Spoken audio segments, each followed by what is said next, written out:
I'm Brad DeRoche. Welcome to lesson number 13 out of a series of 30 lessons on guitar fundamentals. Today's lesson, we're going to focus on index and middle alternation and on tracking the strings. These are some of the more challenging techniques that we work on as guitarists, and it's something that we need to work on a daily basis in order to keep them in tip-top shape. So to begin with, let's first take a look at what we're doing with alternation. And today we're going to focus on just index and middle fingers moving in strict alternation. Now when we do this, what's really important is to make sure we start with a relaxed hand position. So if my fingers were here, curved to start with, when I play, the movement is going to look something like this. What I see a lot of people do when they play is they actually extend their fingers quite a bit when they play. So they're often spending a lot of their movement with the fingers highly extended before they play. And this will slow you down and make it more difficult to play. You'll have more tension and other things. So you want to start from a relaxed, nicely curved hand position, just like what we've talked about in previous lessons with hand position. And by the way, I'm doing free strokes here. I'm not doing rest strokes. I'm just focusing on free stroke today. So I'm going to alternate. Let's pick the third string for starters. So if you can find the G or the third string here, start with index and then middle, and we want to make sure our knuckles are directly over top of that string when we're playing. All the stuff we talked about in previous lessons, right? Okay, so index, middle, in alternation on the same string. So you have to work on timing here. Even though most people do this fairly well, the timing, you have to really listen and make sure that your timing is very precise. So when one finger is going out, the other one's coming back in. So they're meeting in the middle. All right? And you want to do this with the most relaxed hand possible. One of the pitfalls for a lot of people is when they start practicing this is they sort of tense the hand up. And if it's happening to you, what you might notice, one way that a telltale sign that shows us that we have a lot of tension in our hand is the little finger often sticks out. So if you see this when you're playing, if this finger's kicked out here, it means you have quite a bit of tension in your hand, and you should work to relax that. Not only in the hand, but also the forearm, upper arm, shoulder, etc. All right, so we've talked about those other things in previous lessons too. So index, middle, what I would do is I would start off with just doing 4 notes. Let's do I, M on the third string.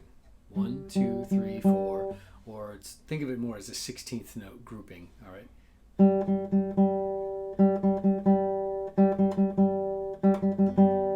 Then let's switch it. Let's do middle index, middle index. We're starting with the middle finger this time instead of index.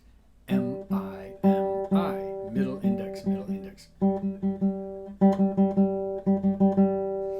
All right, so we have 2 pairs of these IM and MI. And you have to practice both of them because there's plenty of situations where you need both. All right, the next step is to move across the string. So if I start on the third string, I would do, let's start with IM. Then let's move to the second string and then the first string.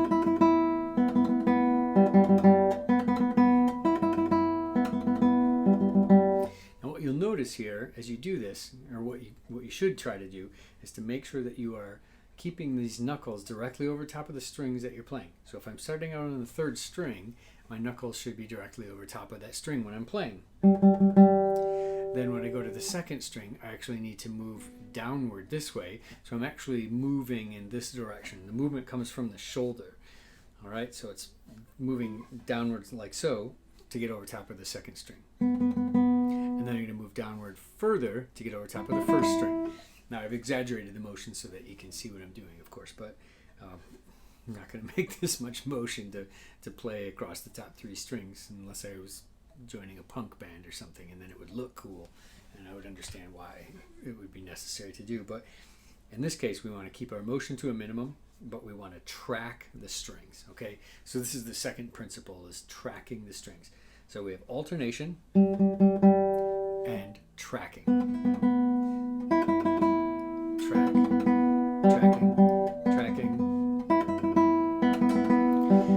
Now when I'm doing these, I'm doing them kind of as a big jump and a kind of a blocky motion like this. You want to practice it so that you move smoothly from one string to the next. It won't look quite as chunky as what I'm doing here.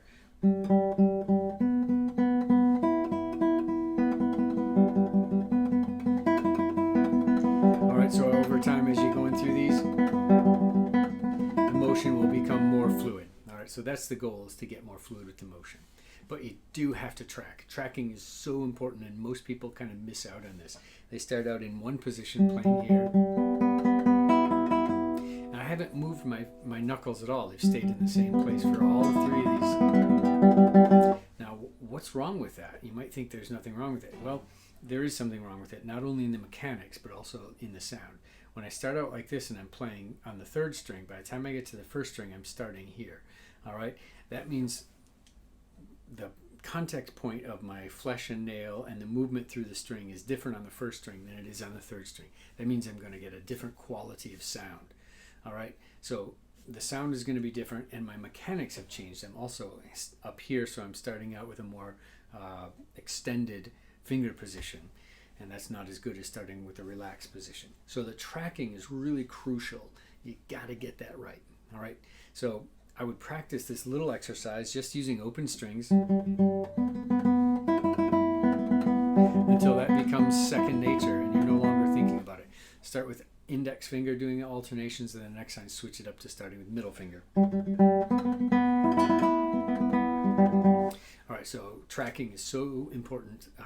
One of the key things for playing well. All right, then eventually you want to push that across all 6 strings. So you start out on the lower string. Make sure your knuckles are over top of the string here when you play. I'm going to do I am. So if you want to play along with me, it'll be I am, I am. And then across the 5th string, 4th string, 3rd, 2nd, and so on.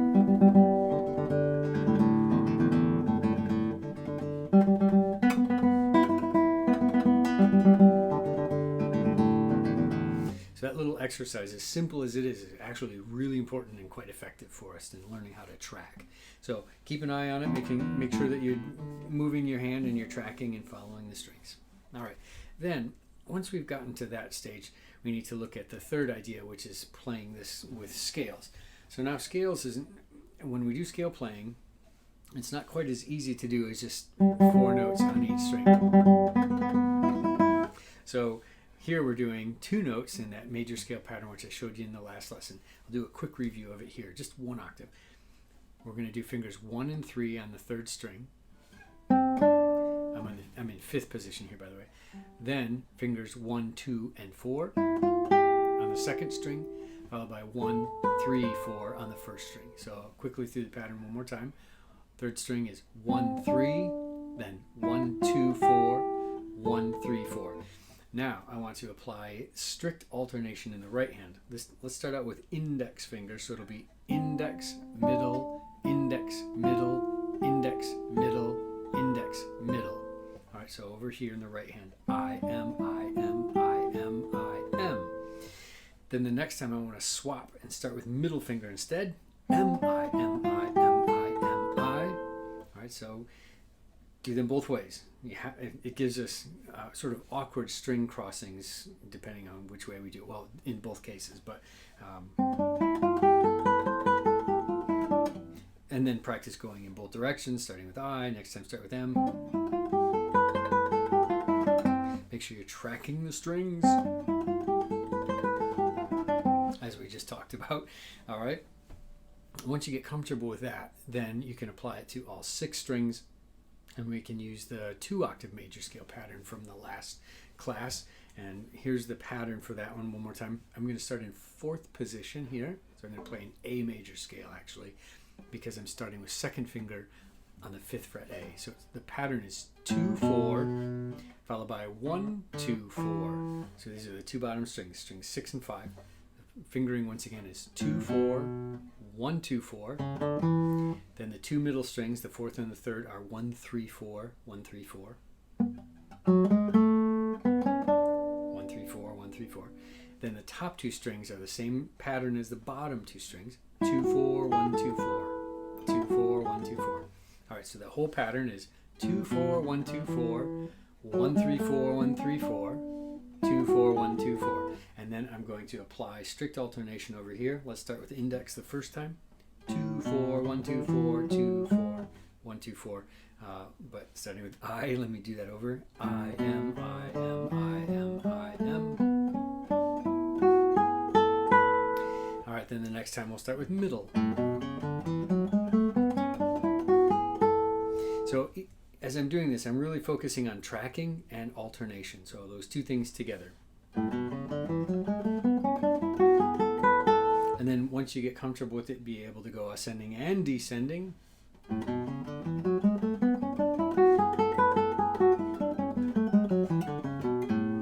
All right. And so those 1 and 2 octave scale patterns with strict alternation are some of the most fundamental building blocks of all music, and they should be practiced daily. But don't abandon the other things that we worked on.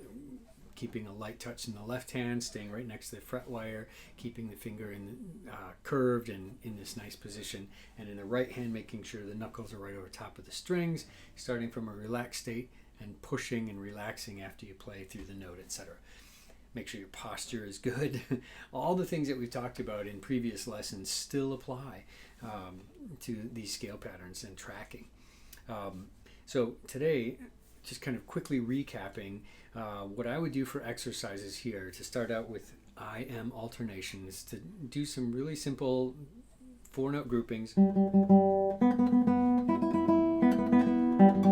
and just get used to tracking across the top 3 strings. Once that gets really comfortable, then extend it to 6 strings. Once 4-note groupings are comfortable, then start switching up the number of notes in a group. Go to 2 or 3 or 4 or 5. So that's 2-note groups, then do 3, and so on. So the number of notes on the string switches, and it gives you different alternations as you go across, or different string crossings as you go across the strings. Anyway, so that would be the first thing to work on, is just the strict alternation and going across the strings. 3 strings first, and then finally 6. And then after that gets pretty comfortable and you're really tracking well, then apply the major scale pattern. There's just the simple 1 octave.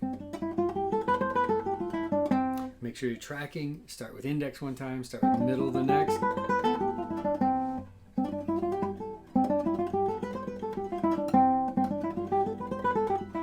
They feel different, so you have to work on both. And then once that gets good, then you want to start moving into the 2 octave patterns. All right, so again, tracking, take it slow and easy. Don't play past your ability to create good sound and have good mechanics. Once you go past that, you're starting to introduce bad habits, and those bad habits get remembered right along with the good ones. So don't introduce those into your playing if you can avoid them. Only introduce the good stuff. All right, that's it for today. Hope you enjoyed the lesson and hope it was helpful for you. And we'll start again tomorrow with a new lesson. And in that lesson, we'll actually focus on a modern right-hand approach to scale playing that a lot of young players are using to great effect today. So I'll talk about that in the next lesson. All right, until then, have a good one. We'll see you soon. Cheers.